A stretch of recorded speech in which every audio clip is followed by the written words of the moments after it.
Buenas tardes, vamos a hablar de los medios de prueba. La prueba confesional es el reconocimiento de la parte de hechos propios. Se cita a una de las partes a declarar a través de un pliego de posiciones. Los ejemplos que menciono es en materia civil a una parte que se cita a confesar que no pagó al arrendatario.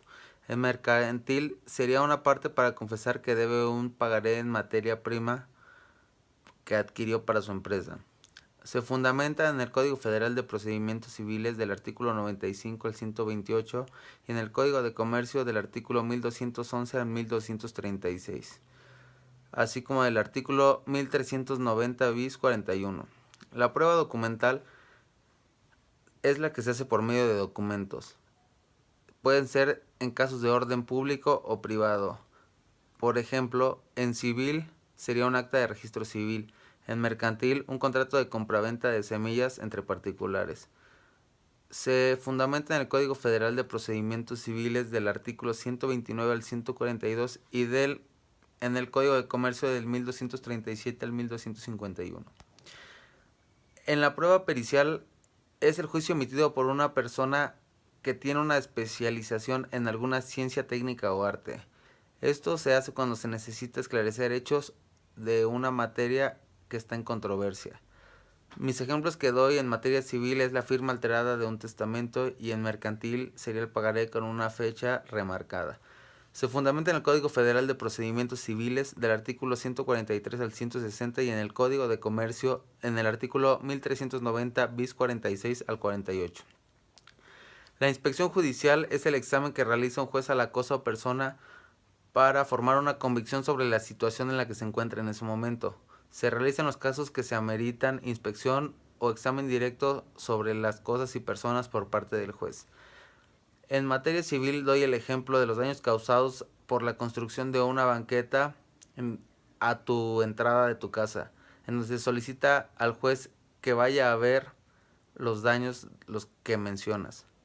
Y en materia mercantil sería que compras una flota de carga y descarga, la cual viene en malas condiciones y solicitas al juez que vaya a checar el estado en que se encuentran. Se fundamenta en el Código Federal de Procedimientos Civiles del artículo 161 al 164 y en el Código de Comercio de 1277 al 1286. La prueba testimonial es la declaración mediante un interrogatorio de una persona a la que le constan ciertos hechos ante un funcionario, oficial o juez. Esta se realiza cuando un sujeto tiene conocimiento de los hechos que las partes van a probar y ellos deben declarar como testigos.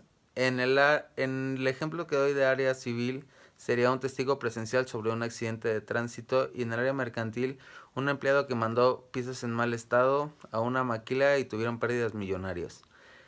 En el Código de Comercio se fundamenta en el artículo 1261 al 1273 y el artículo 1390 bis 42 y bis 43.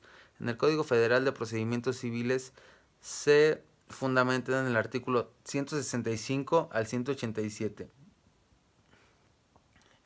Por último, las presunciones, que es una conclusión que se tiene acerca de hechos o cosas antes de ser demostrados o que aparezcan por sí mismos. Esto se realiza por medio del juez después de seguir etapas del proceso al momento de dictar sentencia. Los ejemplos que doy en el área civil es un juicio de divorcio en donde el juez, a través de seguir los distintos pasos y etapas del procedimiento, hace su sentencia. Y en el procedimiento mercantil sería alguien que demuestra haber pagado un pagaré, que demuestra no haber pagado un pagaré por la compra de semillas para sembrar de acuerdo a lo que él se dedica. En el Código Federal de Procedimientos Civiles se reglamenta el artículo 190 del 196 y en el Código de Comercio del 1277 al 1286. Pasando de tema, empezamos con las etapas del periodo probatorio.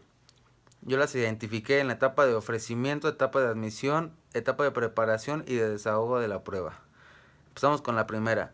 Las pruebas deben mencionarse en un escrito inicial de demanda y en la contestación. Si hay reconvención, se pueden ofrecer pruebas en el momento de la contrademanda. Eso quiere decir cuando un sujeto contrademanda al momento de tener el escrito inicial de demanda. Aquí se deben ofrecer las pruebas con cada uno de los puntos comprometidos en el escrito. En la etapa de admisión depende de las pruebas o medios de prueba que hayan ofrecido las partes sean pertinentes, idóneos y congruentes. Se requiere que la prueba esté directamente relacionada con los hechos que se investigan, como lo mencioné anteriormente. En la etapa de preparación es para alguna prueba que necesita ser preparada previamente bajo las siguientes medidas. Por ejemplo, la confesional debe haber un pliego de posiciones y citar a las partes a absolver posiciones. Citar testigos y peritos, así como conceder la facilidad a los peritos para que hagan su investigación. Los exhortos correspondientes para la práctica de pruebas y ordenar traer copias o documentos o libros son algunos ejemplos. La forma, lugar y modo de desahogo de pruebas depende del tipo de prueba, porque cada una tiene sus reglas y su propia naturaleza. No hay una generalidad en esta etapa.